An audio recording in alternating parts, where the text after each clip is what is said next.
all of your students will pop up down there at the bottom. So I put all of your names in. So what I want to do now, hopefully, no, I don't want you to do that. I want you to turn this on.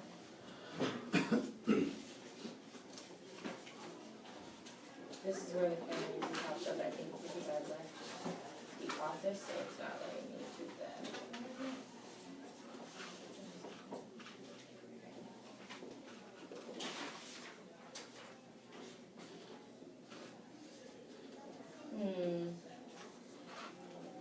I think that's one of the reasons why I didn't use Chrome is because Chrome knows that you connect to my camera. That's what we did.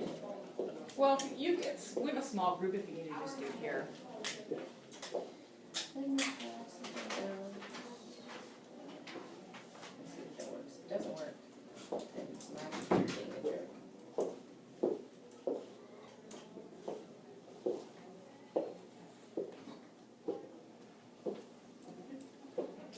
The beauty of technology, right? When it works, it's glorious. When it doesn't work, it's debilitating sometimes. Okay, version B literacy first grade. Are you gonna let me take pictures today? Thank you. Was it connected to that thing?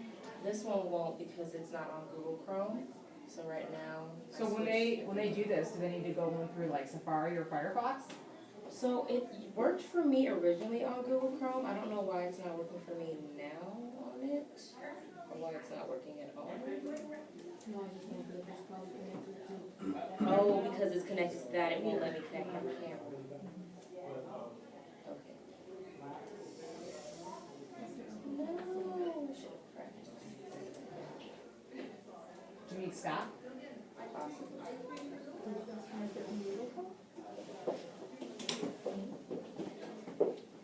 Trying to see if it will just let me do it on any other browser. Because it should work on any internet connection you have as long as your camera is connected to the computer. I have a new computer, so I don't still know all the bugs in this thing. Yes, okay. So I opened it on Internet Explorer, so now my camera's lighting up. So, as I said, you select your class from the drop-down menu. For the sake of this, I named this class Sample. And we did first grade. So then everyone's name pops up here. So then, I'll do my test. So what I need to do is make sure that all of the bubbles are visible in the camera. So when it does, it'll register. And now it's graded that I got it. You have it? Yes, I just don't have it on the screen. So if you want to try it.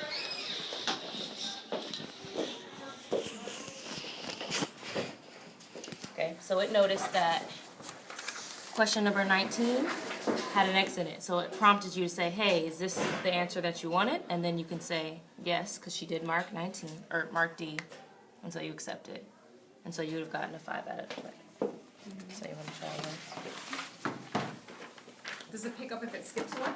Yes. If you leave a question blank, if the student bubbled 2 answers, it'll ask you, hey, which of these answers is better for you? Well, we're going to have them do them in pencil, right? Oh, should do yes. in pencil. Yeah. Pencil is preferred for students, especially if they make a mistake, so that way they don't mark a lot of different things. But I only have pens in the office, so. Now, if this was a student, you're going student, student, student.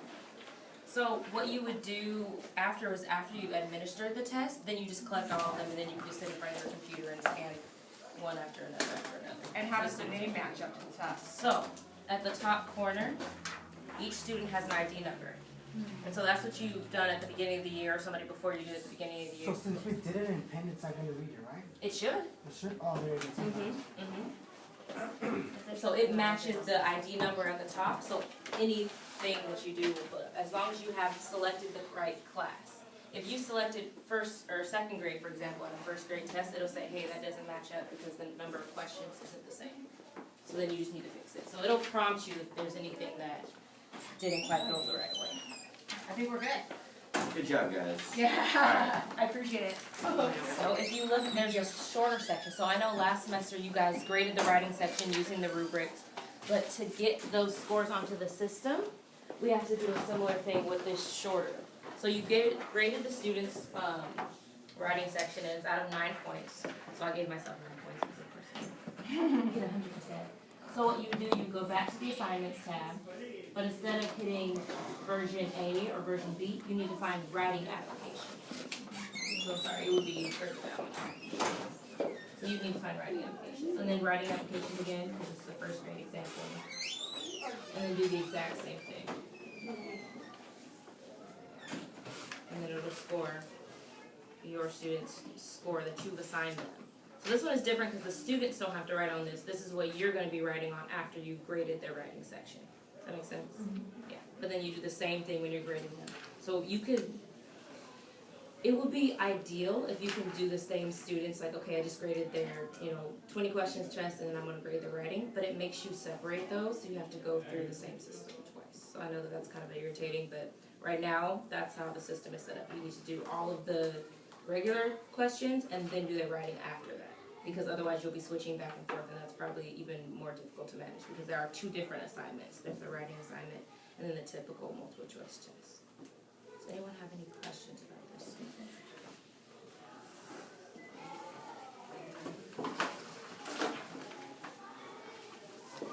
So I'm gonna switch back to this other one really quickly.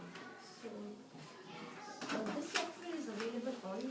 Yes. Or is it from the student? It is online. As long as you have internet access, you can go to gradecam.com, and then the login information is on this first page of how to sign into it. The underline questions. Yes, a computer that has access to it. So what I wanted you guys to try to do now is to log in and pretend like you're getting ready to grade a class and see if you can navigate through it.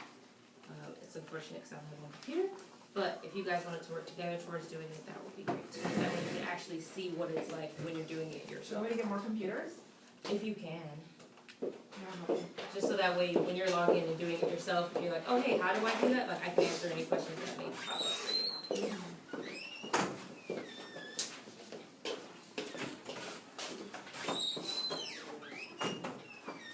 So you want me to go on?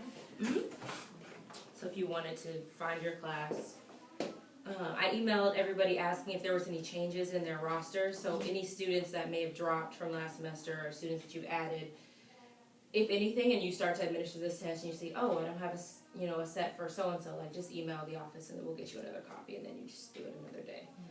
But I should have just about all the rosters if you have the same students from last semester. Yeah, and then in that case, I could be like, oh, the student's not here, then you can either just toss it or just bring it back to the office and say, hey, this student doesn't in our program anymore. Okay, so definitely shoot me an email, or you could just even write down their name and I can add that to the system really quickly. And actually, the instructions for how to input students, if you're just curious on how to do that, is also in this booklet. So if you find that the office is taking too long and I want to get this test done, you can just go on and do it yourself. So it's pretty straightforward. Like you can find your class. It's kind of annoying sometimes because the class systems aren't alphabetized automatically. So you can either scroll through and find your class, or you can click on the name option at the top and it'll alphabetize it, which might make it easier to find where your class is. Because I know we have a bunch of different school sites. So it's kind of This one says 2014, 2015. okay, so that's possibly a typo because I it think I should be. The receptionist had no idea where you were. Uh-oh. So I was sitting there for 10 minutes and then she sent me to that building. Oh no. And then I had to call you and then someone else answered and then I told her to come here. It's okay. Grab a seat. We'll go over it one more time.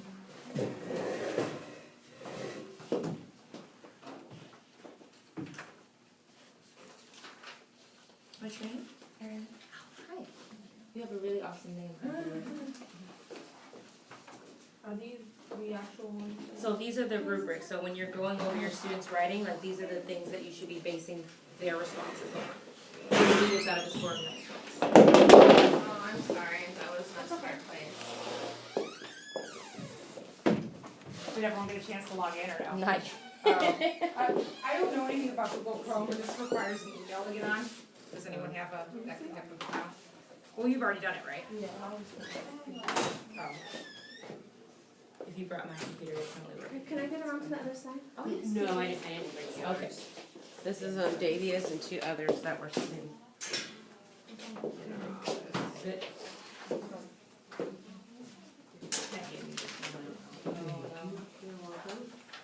Ooh, sorry. It's like somebody dropped. I don't know if those are tarps, so.